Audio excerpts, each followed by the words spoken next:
Jacob's sister fell suddenly. She was unconscious.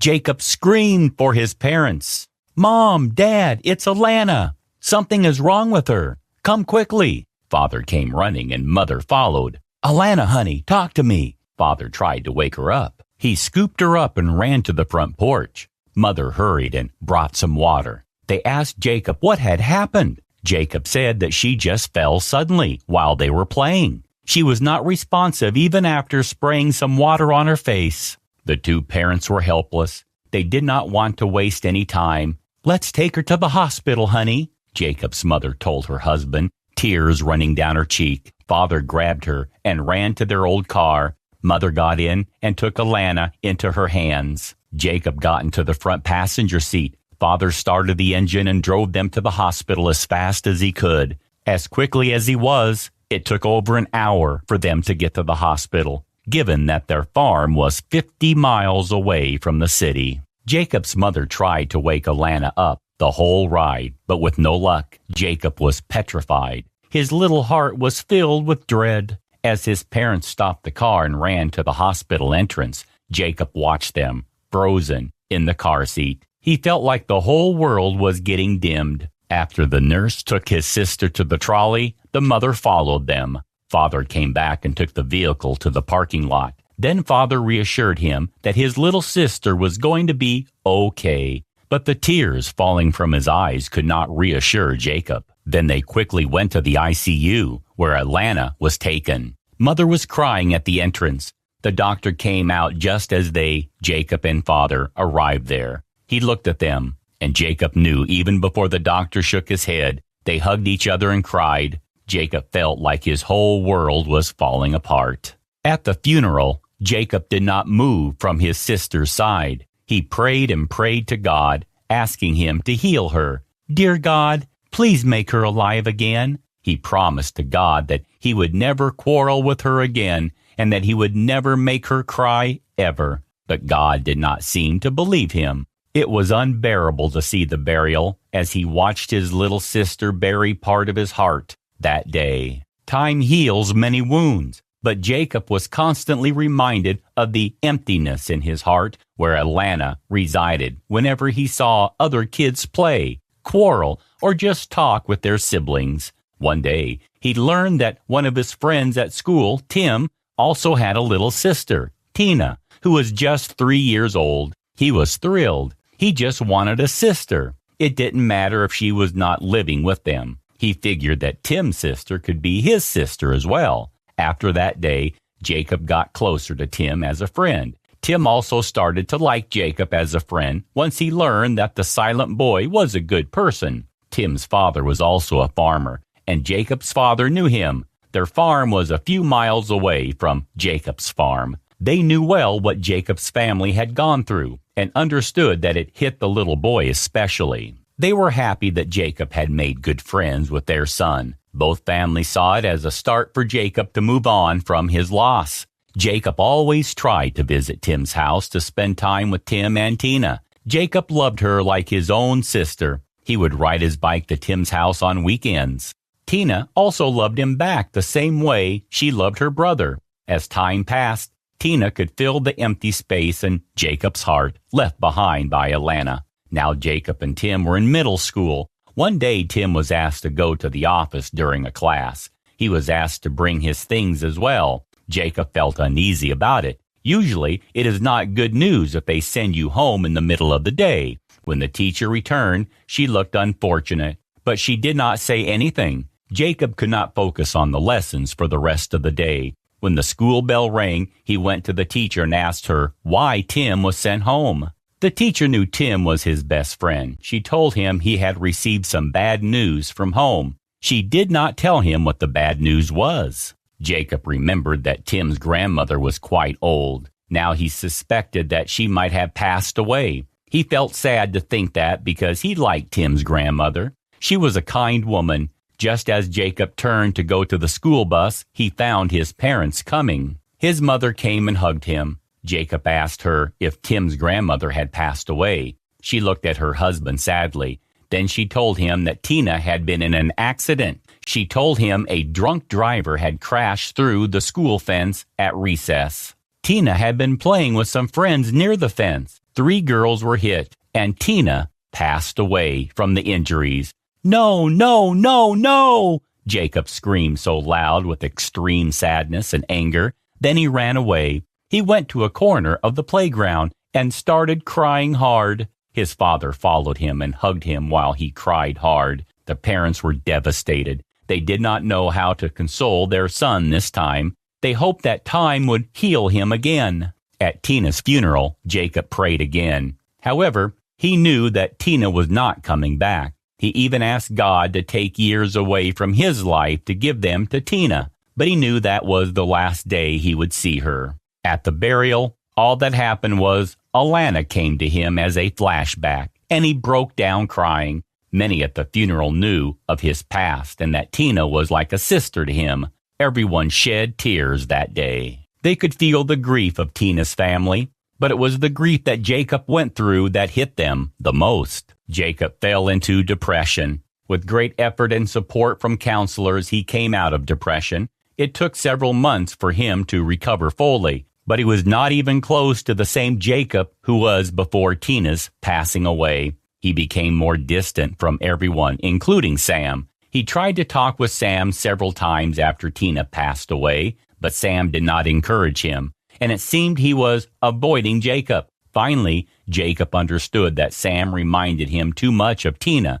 It was his way of coping, and Jacob was okay with it. It seemed that Tina was the only thing holding the two friends together. Now that she was gone, their friendship was not sustainable. However, Jacob went through middle and high school, showing great promise. Like many of his schoolmates, he wasn't even interested in having a girlfriend. While other guys were interested in getting a girlfriend, he completely ignored all kinds of relationships and focused entirely on his education. He was doing very well in exams. He was always the best in the class.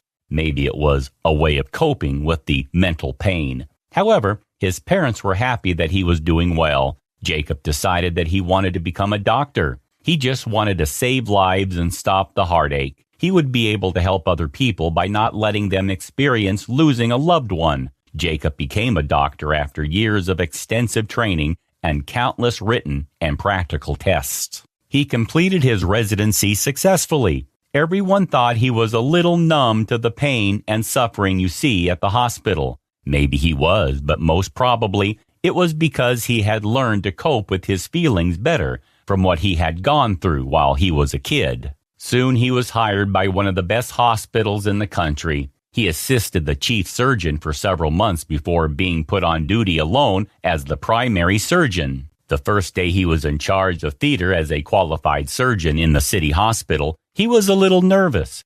It was Christmas, and most doctors were on leave, so he was the one with life and death in his hand. Just as he put on his coat, a girl was brought into the ER with multiple injuries after she was hit by a car. Jacob took the case and he examined her. Her heart rate was meager. No one thought she could be saved after seeing the severity of her injuries. But the only thing he saw when he looked at her was that she looked exactly like Tina. He closed his eyes briefly and then looked at her face again. She was still precisely like Tina. "Is there anything wrong, doctor?" a nurse asked since he was frozen for a few seconds. "No, everything's fine. Let's save her. We will save her," he said, determined to save her. The nurse was surprised because no doctor usually talked with that much certainty. It was because they did not want to jinx it before they did it. Jacob did several surgeries on her, which took over 8 hours to complete. It was exhausting. Sometimes he almost gave up, but looking at her face gave him the courage to continue.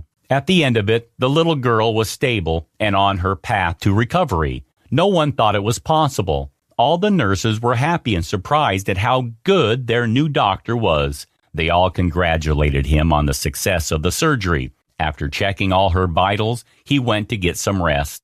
In a few hours, he came to ICU to check on her, and he was surprised to see Tim and his wife. As soon as Tim saw him, he hugged Jacob and told him they were forever grateful to him for saving their daughter. Then Jacob told him the most fantastic thing. Tim, I saw in your daughter our little sister, Tina. She and also my sister, Atlanta, were the ones who kept me going through that surgery when even I doubted myself sometimes. Jacob's words moved Tim. He said, I am so sorry for pushing you away after Tina passed away. Jacob, it's just that you reminded me of her too much. I should have been with you, though. I know it must have hurt you the same way as it did to me when Tina passed away. Maybe even more. Because I know that you got your sister back through Tina. I can't even imagine what it was like to lose her twice. I am sorry, Jacob. Tim had tears running down his face. Jacob put his hands on Tim's shoulders. Don't even think of it, Jacob. I understood why you were like that at that time. I could understand your pain. That's why I did not bother you much after that. But I am forever grateful to your family for letting me into your lives and giving me the chance to have a sister again. That was beyond anything I could dream of. In a way, God answered my prayers to give Alana back by sending me to Tina and your family. And today, God has given me a chance to save Tina as well. I am grateful for that. Now both Alana and Tina live in my heart forever. There is a famous saying that says respect is reciprocal. How you treat others is how you will be treated in the long run. Jacob is a famous website designer who has done many excellent jobs for people. He was always profound at work. He hardly has time for himself or his wife. A successful man cannot fully achieve greatness without the help of a determined woman, they say.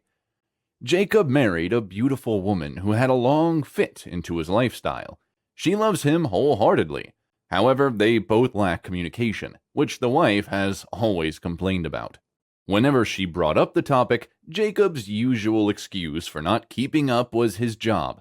The wife continued to bear this for her love for him.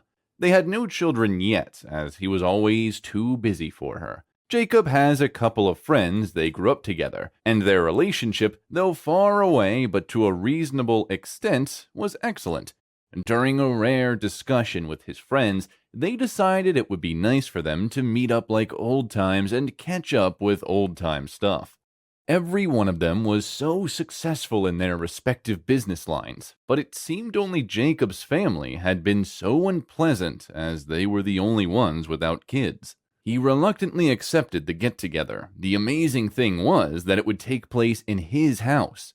He didn't see it as a big deal, so he never spoke to his wife about it or tried to ask for her opinion.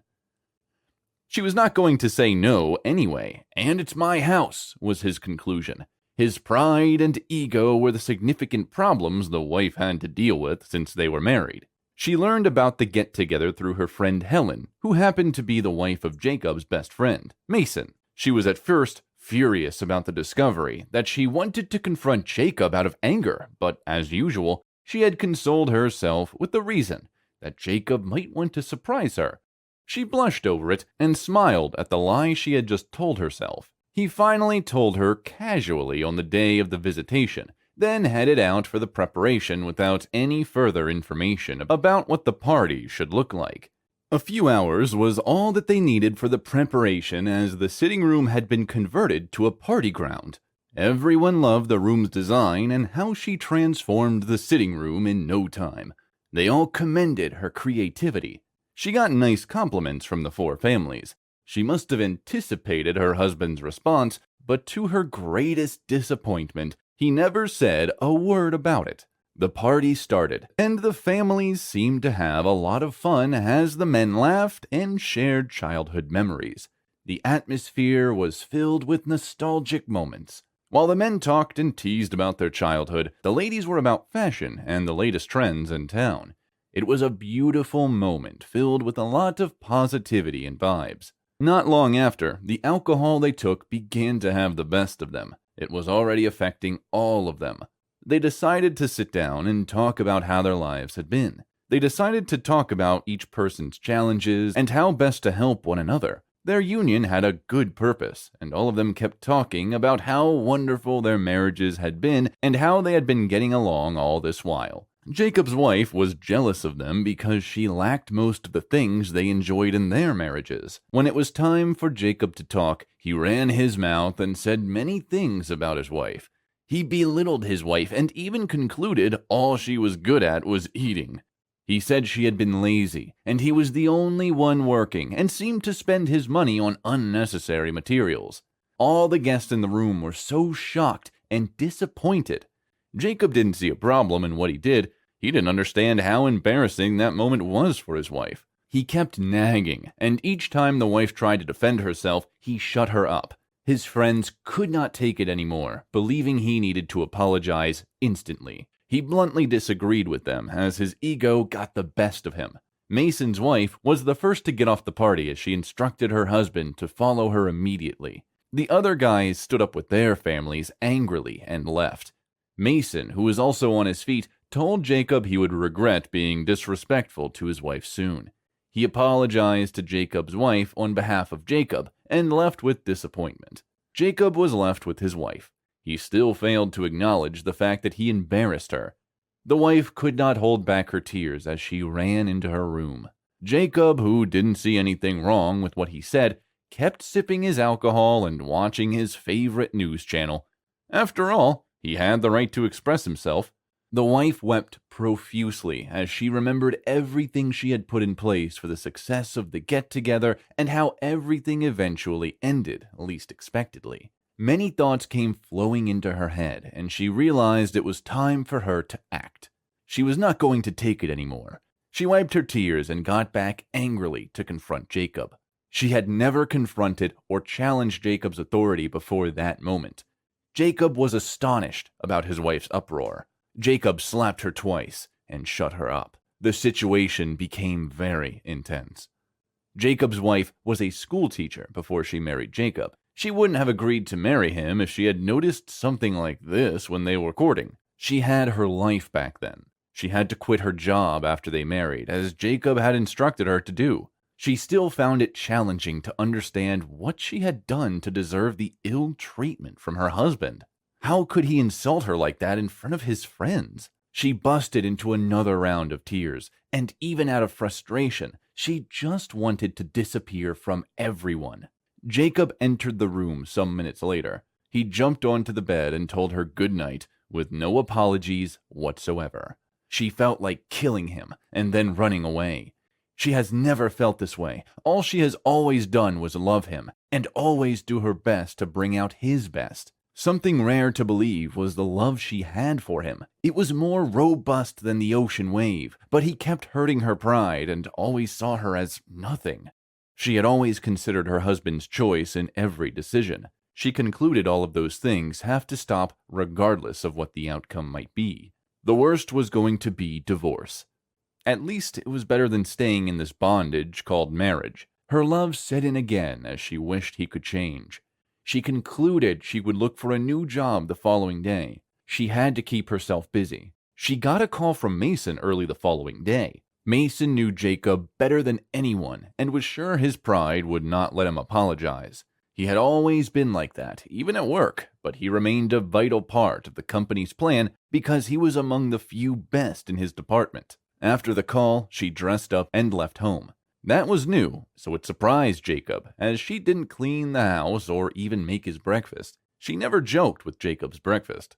Jacob entered the kitchen and prepared his breakfast himself. When he got to the kitchen, it looked untidy, all thanks to the get-together that didn't end well because he was telling the truth about his wife. He smiled when he remembered how Mason's wife reacted to the situation. He fumbled with the breakfast and even stained his clothes. That was his best, he growled. It wasn't difficult to secure another teaching job because of her past experiences and her intelligence in teaching. She soon found a job in mid-school and was to start work the following day. She stayed in a coffee shop down the street to reflect and strategize about her new job. Jacob did not seem to be himself at work. He managed to fit into everything, but it seemed nothing was clicking or connecting. He needed to talk to his wife, who had always been his companion. She always had the best advice for him whenever he was in an awkward situation. His time at work was eventually over, and he still felt uneasy. When he got home, everything remained as it was. He turned his face in anger. He didn't care if she was still angry. She has to give him a reason for not cleaning the house. She only had one job after all. He realized she was not even back yet from wherever she had gone. He became worried despite his act and pride. He loved his wife, even though his actions often countered that. He picked up his phone to call her, but she refused. She kept ignoring the call. She later decided to sleep in a hotel and plan what her new life would look like. No matter how much love, the moment the relationship started getting out of hand, it is better to walk away. Jacob could not meet up with how untidy the house was. He decided to clean up while waiting for his wife to return with a genuine excuse for abandoning her daily duty. Cleaning the house was one of the most stressful jobs ever. He washed the dishes and cleaned up. By the time he was done, the time was far gone. It was beginning to dawn on him that his wife was not coming back home that night. She was not even a night crawler. He began to have different thoughts in his head. He began to ask several rhetorical questions and kept soliloquizing as he picked up his phone to call his best friend, Mason. He explained the situation of things to him. Mason just replied, "Okay," and ended the call on Jacob. Jacob figured out he was still angry due to the previous day's outburst. He decided to go to bed. The night wasn't fair to him. His tummy would not let him rest.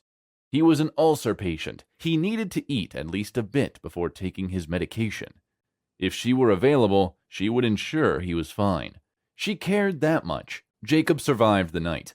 The following morning, he drove as fast as possible to the hospital to get treated. After 2 weeks, Jacob's wife was still nowhere to be found. He had looked around for her, and none of his friends were ready to help him. He lost focus at work and asked to take a break. His life became miserable in the space of weeks. Indeed, when you lose a good woman, you regret your actions. Jacob realized his mistakes and knew he had lost a jewel. He wished for another opportunity to apologize. When he was narrating how miserable his life had been in the short space of his wife's absence, he didn't know when he started crying. He could not even think of finding another woman.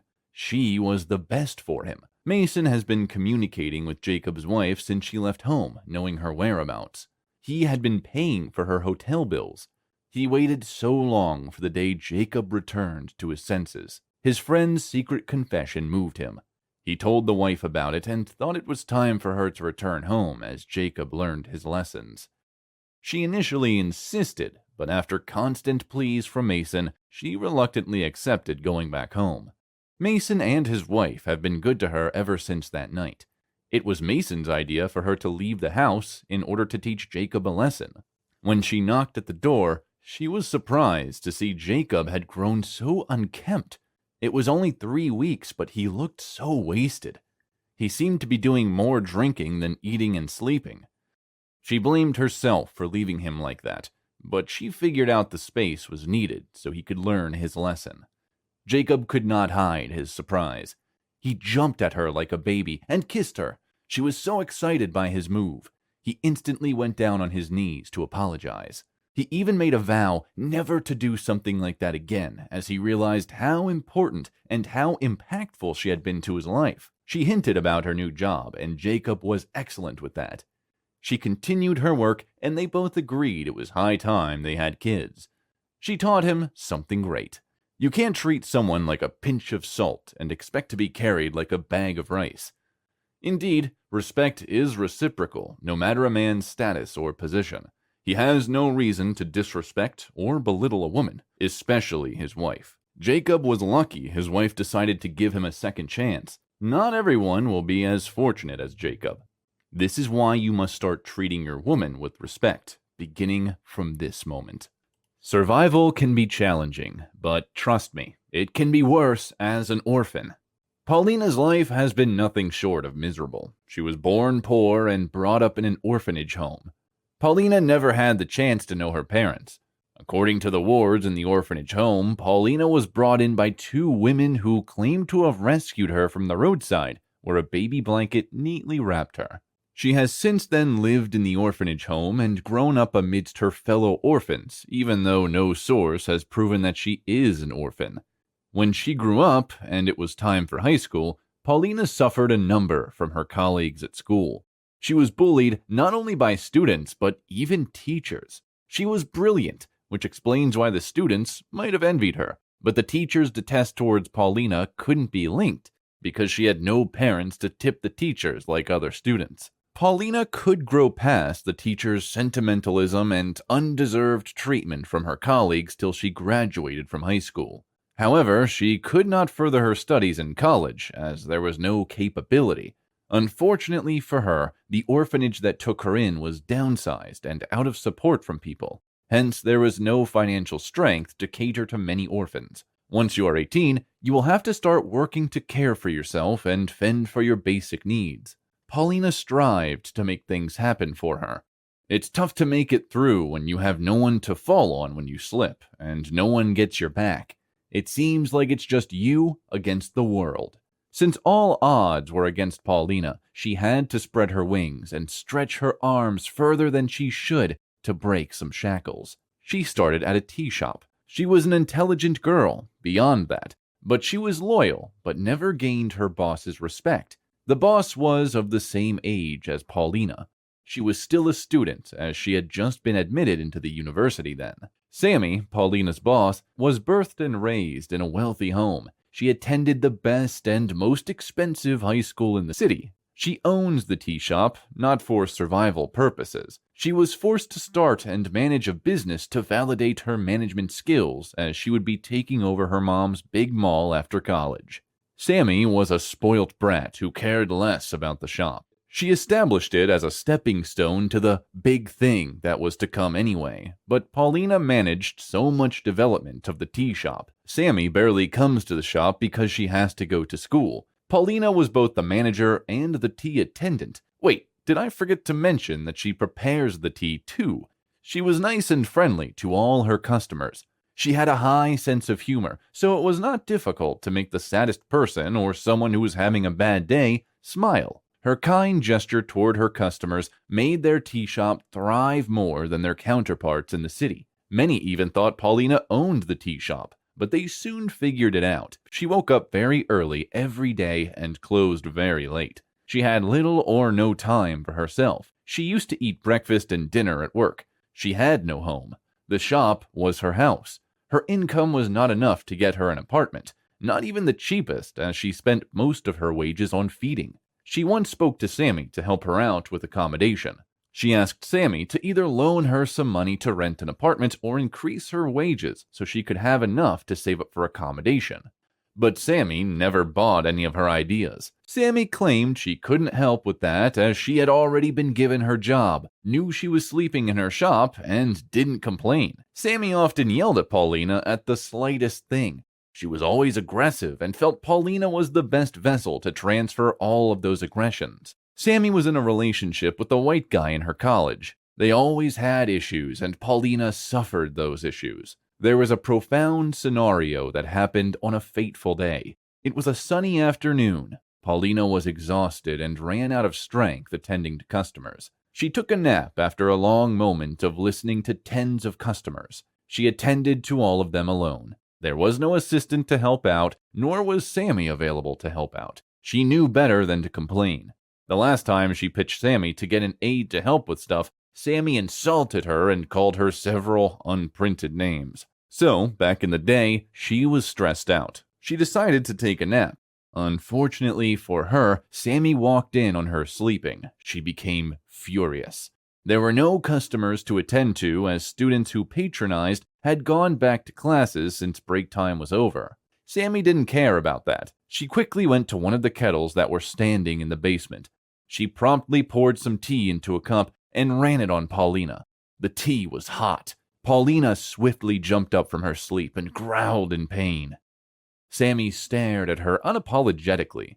Paulina became teary. She tried to hold the tears, but as she tried to explain herself, the tears rolled down profusely. Ever since that unforgivable saga, Paulina feared for her life. A woman who could pour one hot tea can kill. Paulina endured this for years, even though her customers, having noticed Sammy's cruelty towards her, had advised her to quit, but it seemed her hands were tied. She had no choice but to tolerate Sammy's barbaric attitude and gesture toward her.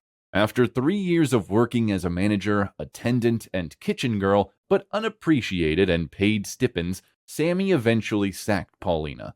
This was her way of compensating her. Her reason was that she finally passed her mom's test to become the next manager of her mall since she was able to thrive in the tea shop. However, in a real sense, we all know Paulina deserved the whole accolades. Being sad was an understatement for Paulina. She was bereaved and heartbroken. She needed money to at least secure herself an apartment. She went to her knees, with tears in her eyes, begging Sammy to help with some cash as the news came in as a shock to her. Sammy condemned her for not being financially wise as she couldn't save anything for herself after working for her for years. She swore she would not help as there was no probability that Paulina would even manage the money. Sammy chased her out of the tea shop and told her not to check back because she had sold out the shop already, and the person would not want anyone frolicking around the vicinity of the tea shop. Paulina was still on her knees, hoping to find favor in Sammy's sight when Sammy flung Paulina's clothes through the window and kicked her out, claiming that she was dumb not to have savings. Paulina had no choice but to settle for the street. She picked up her clothes, about 3 of them, and wandered down the road as she blamed life for being unfair to her. After walking for hours, she finally decided to settle at one bridge far from the city. She couldn't stay in the central city because of shame. Besides, she didn't want to be a symbol of pity or sympathy by those who knew her. She managed to get 2 big blankets with a little penny on her. She was to lay on one and cover herself with the other because of the cold to avoid developing pneumonia. The following day, she started asking for alms from those who were passing. At least she could get her daily bread. She was opportune to get a basket which she placed at her front to symbolize that she was a beggar and needed the help of those the Lord blessed. This went on for months. Alms begging has become Paulina's escape route. She has been able to survive and even gathered some cash for herself. The plan was to do this alms-begging thing for a few months more to get a small apartment and start a small business from the money saved up. On this particular day, a young woman approached Paulina. She was looking rough and unkempt. From the look, one could quickly tell she was in worse condition. She looked like a fowl that was drenched by rain and helpless. She swiftly went to her knees as she joined her 2 hands firmly, like someone who wanted to beg for something. Paulina quickly told her to get up and asked about the problem. She narrated her ordeal and explained how she lost her husband and everything to the course. She begged Paulina for help as she was starving and could die if she didn't get food. Paulina empathized with her. She asked for her name and she said her name was Jane. What a poor widow, Paulina thought as she tried to console her. Without demand, Paulina offered Jane one of her 2 blankets. Jane was shocked at her kind gesture and thanked her. Paulina quickly went out of her way to get Jane some food so she could eat. Immediately, she created some space under the bridge and told her she could pair her hole. Paulina had to mop the space very well for the 2 of them as they had to manage just 2 blankets. They were left with the choice of laying on the blankets or covering themselves. Jane quickly came up with the idea of sharing collectively. They would lay on one and use the other to cover their bodies. It was a brilliant idea, and they utilized it. Paulina and Jane became partner beggars. They fed on the money they got daily and saved the remaining as they both aimed for better days. They made plans for their better days. Jane wouldn't stop singing the praises of Paulina and would often tell her that someday she hoped to compensate her for what she had done for her. Paulina returned the compliment by thanking Jane for being sociable too, and at least she is no longer lonely now, and thanks Jane for that. After a month, Paulina suggested they start working rather than depending on only alms begging. They would still keep begging, which would serve as a second hustle. They drew out a plan. It was more like shifting positions. While one person goes to work today, the other stays back to get alms, switching departments the following day. It was a brilliant and well-orchestrated plan, but Jane objected. She said Paulina might not need a side hustle and might even have to stop begging for alms. At this moment, Paulina was confused as you had read this. Why would you suggest we stop asking for alms and still work, Jane? Jane smiled brightly as she patted Paulina on the shoulder and told her that she had something to say to her, which was more like a confession. At this moment, Paulina focused on Jane as she was curious.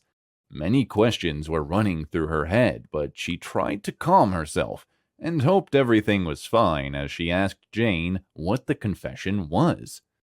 Jane took a long breath.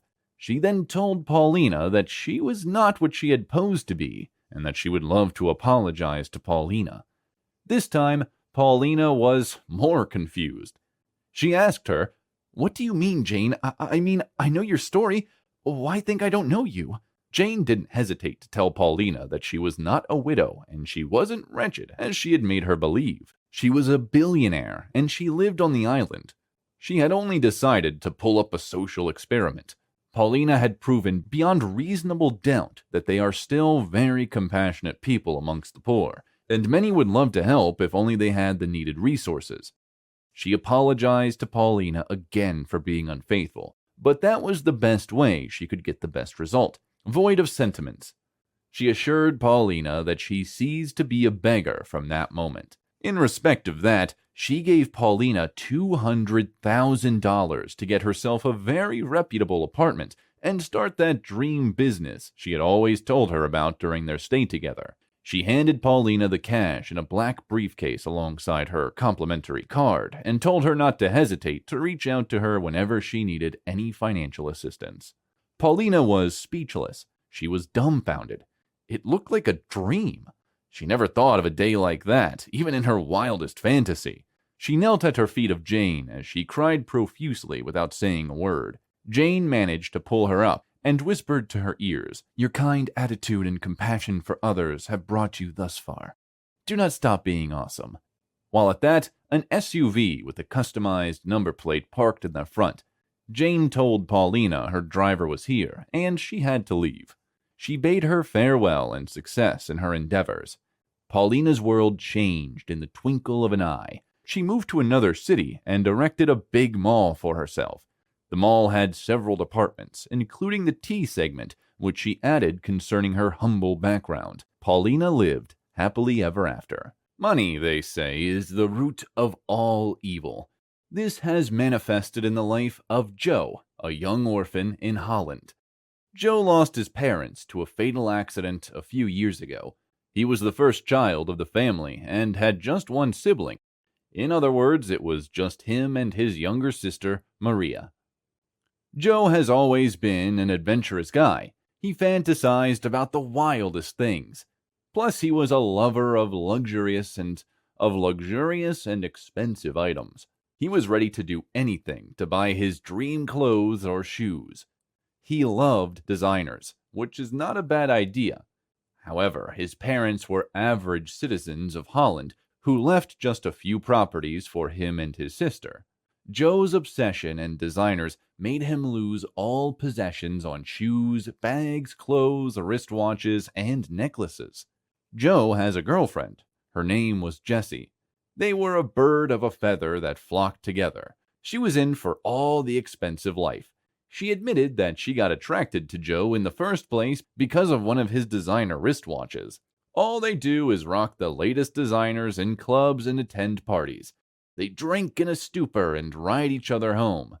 They do the wildest things even as a teenager. Since there was no parent to caution or chastise them, they lived their lives to their fullest. The painful part was that of the poor Maria. She was just 6, but in a real sense, wiser than her 16-year-old brother. She often advised her brother to save up his money to further his education in college instead of the unnecessary, flamboyant life he was living with his girlfriend. Jessie never liked Maria, and Maria never pretended to be fond of her. Maria would go into her room or play with her street friends whenever Jessie was around, as she didn't want anything to do with her. She practically perceived her as a bad influence on her brother and couldn't afford to be influenced by her. Joe and his expensive girlfriend Jessie were out on one of their adventures on a fateful day. It was a gathering of rich kids. These guys were in a league far from Joe and his girl. These guys wore expensive clothes, and it wasn't difficult to notice them.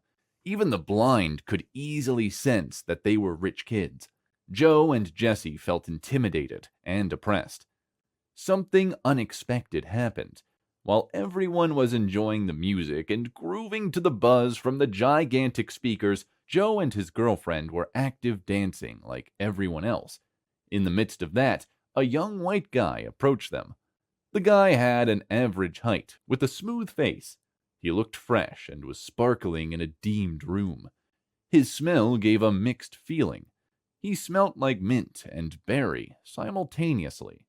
As he approached them, Joe ignored his presence as he wrapped his hand around his girl to claim territory. But it seemed Jessie wasn't playing that. She stylishly took Joe's hands and stared at the other guy intently. The guy got closer and softly whispered into Jessie's right ear. Joe was lost at this moment. He couldn't grasp what was happening. Is this someone trying to throw advances at his girl in his presence, and his girl seems to be enjoying the whole moment? He immediately tried stopping whatever was happening, but his girl stopped him before he could say much. She advised him not to create a scene or constitute a nuisance, as the gathering was filled with rich guys and they could do and undo things. He immediately calmed his nerves while he observed the whole moment play out. The white guy stretched forth his hand, opening his palm. He was asking Jessie out on a dance with him. Joe was surprised after he saw Jessie compliment the white guy's hand with hers. Like a dream, Jessie left with the other guy and winked at Joe, telling him she would be back shortly. That didn't sit well with Joe. He lost the whole vibes and mood to party as he dashed out of the dance hall. He headed home. He met Maria at home, playing with her toys. He stormed into his room, ignoring Maria. Maria quickly noticed something was wrong with her brother, so she joined him. She asked him what was wrong, but he was not going to tell. After much pressure from his sister, who didn't seem to take no for an answer, he slapped her and chased her out of his room. He pushed her through the stairs. She hit her head and sustained a head injury. After a few hours, Jessie was spotted at their gate. Maria, on sighting her, ran to the gate and told her to go away as her brother was done with her. While at that, Joe heard his sister shouting at someone at the gate. He swiftly stood up from his bed and checked through his window, shifting his curtain to one side.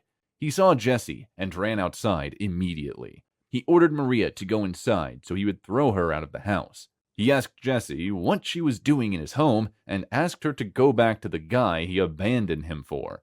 Jessie begged that he allow her in so she could explain herself. After a lot of pleas and explanations, Joe forgave Jessie.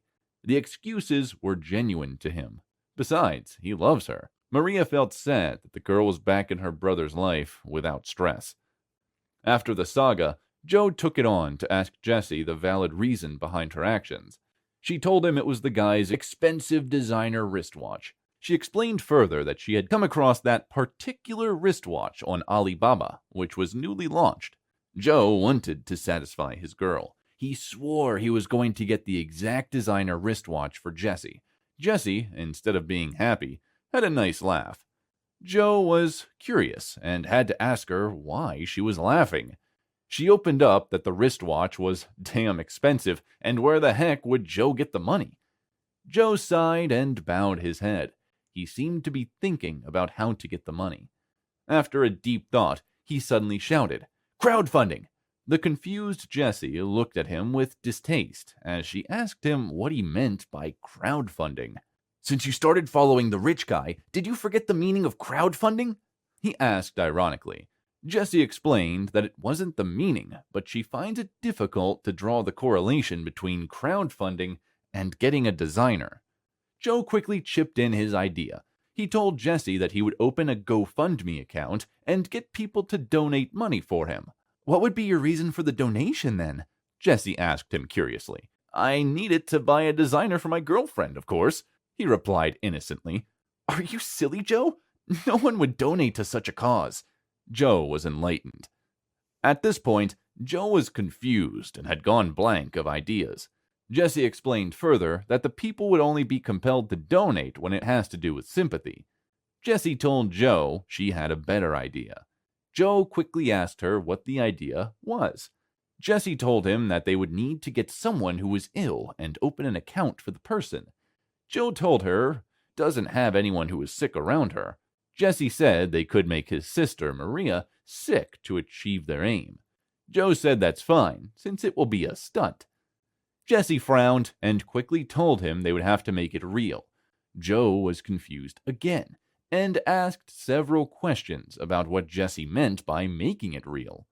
Jesse calmed him down and told him it was not difficult. Since he detested his sister, how about they eliminate her? Joe was shocked. He didn't want to do this to his only sibling, but he loved Jessie and would do anything for her. He listened to Jessie. He asked her how they would go about it. Jessie promised to get a poison that would kill gradually. They would use the poison on him for several days, and hopefully by that time, they should have garnered enough money for their designers. They set out to execute their plot. Jessie gave Joe the poison she had promised. Joe injected the poison into Maria's chocolate. By the following day, she began feeling unease in her tummy. While she struggled in pain, her brother brought out his phone and recorded her. He used the video to gain the sympathy of the populace. The budget he set up to get his sick sister treated was $3,500. After 3 days, people supported and amassed almost $4,000. Joe, who couldn't contain his joy, quickly placed a call through to his girlfriend. He informed her about the new development. They were both happy they came up with the best idea. Joe felt it was time to call it to quit, but Jessie seemed to enjoy the playout. She told Joe they would have to continue if they could get that amount in just 3 days. What if they stepped up their game and went a week? Jessie advised that they strategized again. This time, Joe would do a video of himself appreciating the public for their kindness and praying for them, and at the end of the video, he should start crying and tell them that the doctor said they would need more funds to get his sister stable. Joe thought of it as a brilliant idea and thought of trying that out. Joe continued injecting Maria's chocolate and would continue for the next 7 days. After the 5th day, they were able to amass over $10,000. Joe and Jessie were pleased. That was like a jackpot to them. Maria, on the other hand, was getting weak by the day. She kept complaining about tummy upset and pleaded that his brother should take him to the hospital, but he never listened. Maria spent her nights in pain. She was forced to take chocolate, the only thing she had throughout the day. She grew lean and sad, but her callous brother didn't seem to give concern. Joe and Jessie made a pre-order of the designers they wanted to get. Greed wouldn't let them stop quickly. They decided to continue crowdfunding. They knew Maria would die soon, so they quickly made another video of her. There was a drastic change between the new one and the first video. Maria was thinner and looked more helpless now. They used her negative change to their advantage. They told the populace she needed more money to be stable and back to her usual self. The budget this time was increased to $15,000. A police officer who had been following their story from scratch and donated his quota to the course became more interested after seeing the drastic change in Maria. He wondered if the doctors were to be blamed or the poor girl's family for not using the money for her treatment. He decided to look into the case. He hired one of his boys to help track the location where Joe stays. He located their apartment and went to them with no upfront notice. He knocked on the door. This was when Joe was about to inject Maria's chocolate for the 6th time. Jessie ran to the door to attend to the person who was knocking. The police officer walked in on Joe. At the sight of a uniformed man, Joe quickly hid his hands behind his back, as he was still holding the injection. The police officer noticed the unease in his countenance. He asked him to present his hands slowly, else he would have to use force on him. As he fidgeted, he presented his hands with the toxin and injections. The police officer curiously asked him what he was using them for. He stuttered for words. As he managed to say something, the voice of Maria interrupted. "I'm dying. Help me," she said quietly as she had lost her momentum. The police officer ran and found Maria where she was lying, looking helpless. He called in for support. He arrested Joe and his accomplice, Jessie. Maria was immediately rushed to the hospital. Her case was critical, but the doctors gave her first-hand attention. The police officer told them to make sure she didn't die. After a week, Maria improved while Joe and Jesse were sent to jail for their barbaric act. Maria was soon discharged. She was granted government support and scholarships. The money that was gotten from crowdfunding was also awarded to her. She had to take up the mantle of adulthood at a tender age, but she is an intelligent girl. She can deal. Debbie has been on the run for a new job for a while now. She has been staying up from dusk till dawn on her PC, surfing the internet to get first-hand information about any vacancy. Things, no doubt, have been tough for Debbie ever since she lost her loving husband. Debbie's late husband was a military man. He was in the U.S. Army for years. He slightly lost his life in war after his daughter was born. Debbie became a widow and a single mother simultaneously. Her family was the only one she could fall upon, but unfortunately they neglected her after the death of her husband.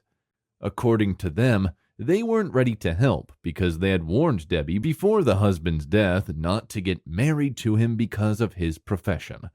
They didn't want Debbie to get married to a soldier because, in their opinion, soldiers are liable to die young. So, for this reason, they all deserted Debbie for being disobedient and following her wish only. Debbie had to cater to herself and her new baby girl. In this quest, she enrolled in 2 part-time jobs. She did one from dusk till noon and resumed the other from afternoon till dusk. That was the work pattern for Debbie for years. That was how she could provide the basic things her kid needed. She was a great mother. Regardless of her tight schedule, she ensured to provide time for her baby girl, Victoria. She dropped her off in the morning and picked her up in the evening. They lived in a mini apartment, and she had a smooth relationship with her immediate neighbors. When Victoria clocked 3, Debbie thought it was wise to enroll her in a nursery school. While she had the bump of Victoria and her husband was still alive, they often talked about how they would raise their kids. Debbie's husband assured her that his kids would get the best treatment any parent would offer, starting from their introductory level to adulthood, irrespective of what it would cost him. And even after her husband's death, Debbie promised to fulfill his promises as that was the least she could do in his respect. After all, that was what he wanted for his kid. Debbie enrolled baby Victoria in the best school in the city. Although expensive, she was ready to bet on it with her life savings. It wasn't too difficult to keep up with it at first, since she had planned well and saved for a day. However, she could only go for a short while. Her savings got exhausted within 2 terms. She was living a big man lifestyle for her kid. She thought of calling it to quit at some point, but her husband's purpose wouldn't let her. She decided that instead of giving her daughter a low-standard education, it would be better to increase her income to balance the high standards she envisaged for Victoria. Fortunately, Debbie was able to secure a job with a big firm. It was more like a contract that was to last for 2 years. It was a big one for her and a breakthrough that came at the best time. To top it all off, she was allowed to work from home. This allowed her to spend more time with her baby girl after school hours than before. Her job wasn't a hectic or tasking one. She was the firm's auditor, and she did her work diligently. Most of their meetings and conferences took place on Zoom. This went on till Victoria was 5. She was done with nursery and set for pre-high school education, which would cost much more tuition fees. Debbie's contract had just expired as it was 2 years already. Unfortunately, the firm was not ready to retain her. This had nothing to do with incompetence or unsatisfied service, but strictly the organization's rules. They hire auditors who come highly recommended every 2 years. They preferred to shuffle auditors because of 2 reasons. Their excuses were that they didn't want anyone feeling entitled to their company, a significant reason why they made their auditors work from home. Secondly, they understand the post is big and pays handsomely with just little work. They didn't want a single person to enjoy the benefits of that. Hence, they instead shuffle among certified auditors. The reasons seemed lame to Debbie, but there was nothing she could do about it. They owned their company after all and were free to do what they deemed best. Before the contract expired, Debbie was able to buy a car with the hope of paying up installments since she had other things to sort. She was to pay on an agreed date until she could complete the payment and gain full car ownership. Meanwhile, failure to pay the money for each month in 3 consecutive months would result in losing the vehicle. She was back to job hunting. She was back in the labor market. She spoke with a friend who told her about a conceded vacancy at a profound company in town after months of intense job searching. The interview was restricted to recommendations. You won't secure a job with the company if you do not come highly recommended. The company only interviewed prospects and potential employees on weekends, Saturday to be precise. That was weird too, but all of that didn't matter. All she hoped for was to get a job to meet up with her outstanding bills. She had to go with Victoria because it was a weekend, and she didn't want to leave her home alone. When she got to the company, she met up with the interviewer. He looked well-suited and composed. He didn't bother questioning her about her personal life or why she had decided to bring her daughter to her interview. He asked professional questions only. Debbie ensured to give the best response to every statement. She was careful with her words, and she didn't want to be flawed to avoid excuses from the interview for not hiring her. The interviewer asked her why she thought she deserved the position. She went further to explain how she had been able to work with the big firm for 2 years with no negative remarks. The curious interviewer asked her, "If you were as good as you claimed, what was your name again?" "Miss Debbie, sir," she quickly chipped in. "Yes, Miss Debbie, if you were as good as you claimed, why did the previous organization you worked with sack you?" She smiled and managed to explain the nature of the work as it was based on a contract after a brief detailed explanation. The interviewer nodded in satisfaction. He looked impressed. However, he told Debbie he wished he could help, but the position vacant was not for an auditor, which was Debbie's specialization, and he was sorry that the company would not be able to employ her. Debbie tried convincing him to change his mind. She explained how desperate she needed the job. She pointed at Victoria, sitting innocently playing with toys. She promised to take some personal and virtual classes and even seminars to understand what she needed to do. She assumed she was going to work twice as much as she worked for her previous company. The interviewer told her he understood how Debbie felt more than Debbie had pointed out.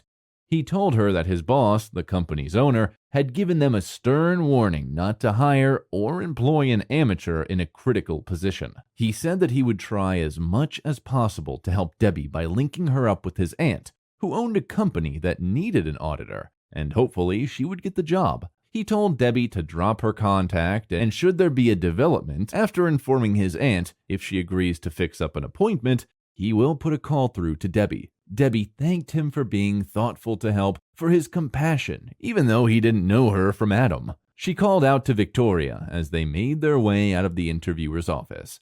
The interviewer waved at Victoria, and she waved back with a bright smile. "What a beautiful kid," the interviewer commented.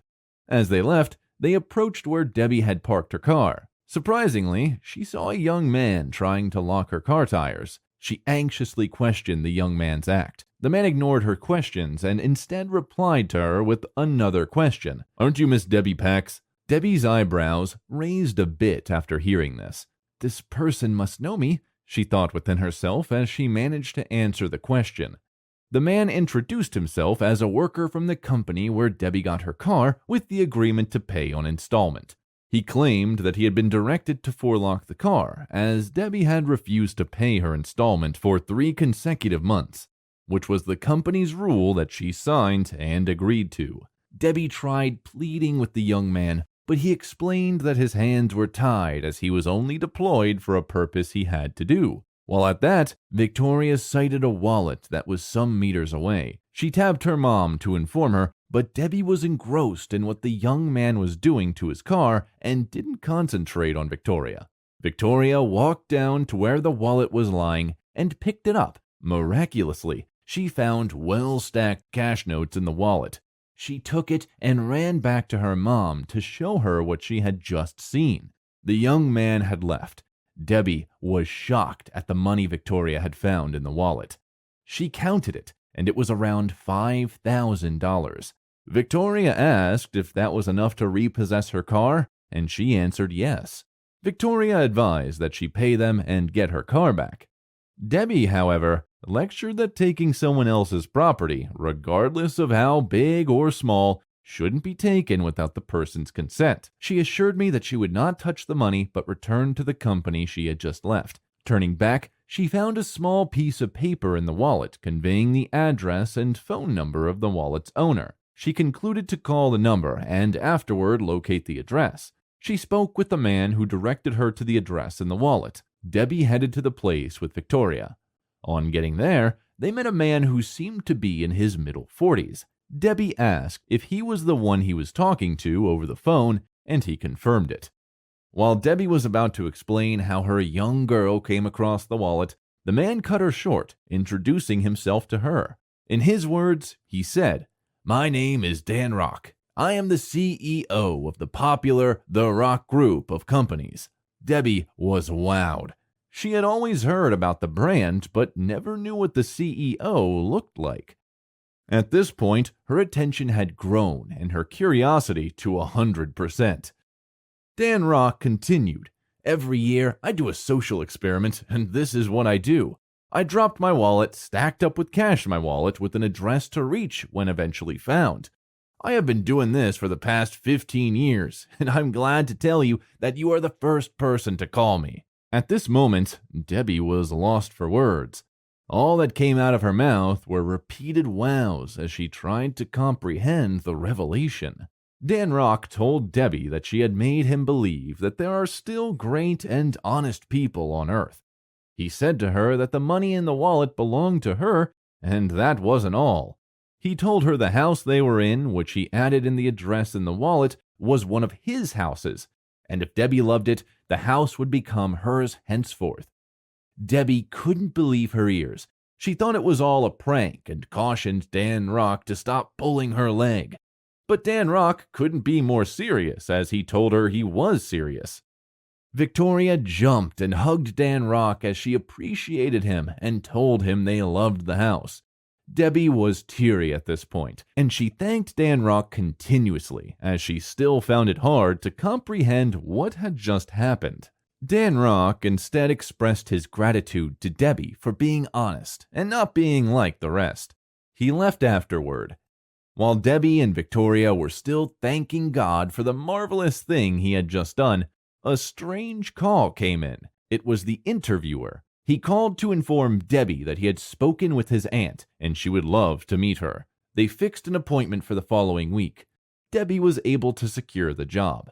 She repossessed her car alongside, and she was able to enroll her daughter in the school of her choice. Indeed, honesty pays more than wages. It is not something we prepare for because you don't know when it will pave the way for you. The best thing is to learn to be honest naturally and not pretend to be honest. Our honesty can also be tested, just like Debbie's case. The wallet came when she needed help with her car. What could be more tempting? Many would mistake that for God's blessings. Honesty is a great virtue, and everyone should have it. It has a significant role in changing our world and making it more habitable. The question now is, will you be honest like Debbie? You should. It will help our planet.